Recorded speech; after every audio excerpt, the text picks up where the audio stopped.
और एक मजेदार बात आपको मैं बताऊंगा, मेरा एक सवाल था कि क्या विनोद बिहारी महतो जो दिसम गुरु शिबू सोरेन के राजनीतिक गुरु कहिए, जो शिबू सोरेन ने सार्वजनिक मंचों में स्वीकार किया, दिसम गुरु ने राजनीतिक पिता कह के संबोधन किया है, क्या उनकी प्रतिमा इस राजधानी में कहीं लगाएंगे?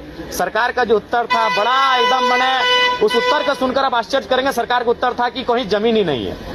अगर विनोद बिहारी महतो के स्थान पर अगर मेरा सवाल ये होता कि आप गुरु जी की प्रतिमा लगाएंगे तो सरकार का क्या उत्तर होता?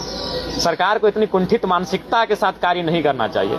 योगदान अगर गुरु जी का है तो योगदान जयपाल सिंह मुंडा का भी है, योगदान विनोद बिहारी महतो का भी है, लेकिन सवाल को यह करके खारिज कर दिया गया कि जगह ही नहीं है।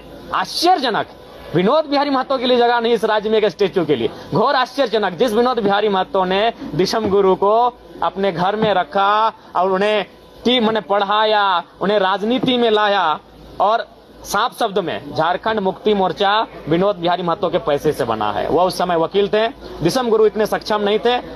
बेशक वो एक बहुत बड़े मास लीडर थे, संथालों की बहुत बड़ी आबादी होती है, इसलिए कॉमरेड एके राय और विनोद बाबू ने प्राथमिकता दी थी कि इस शख्स को बड़ा नेता बनाना, उन्होंने बना दिया। लेकिन जो पैसा लगा था वो विनोद बिहारी महतो का था, वकालती का पैसा लगा था। जो कागज और कलम और स्याही लगी थी झारखंड मुक्ति मोर्चा बनने में, वो विनोद बिहारी महतो का था। और सरकार का उत्तर है कि राजधानी में कहीं जमीन ही नहीं है जहां उनकी प्रतिमा बने। तो सोचिए, अगर मेरा सवाल जस्ट खाली विनोद बिहारी नाम के जगह पर जयपाल सिंह मुंडा या दिसम गुरु शिबू सोरेन का होता तो सरकार का क्या उत्तर होता?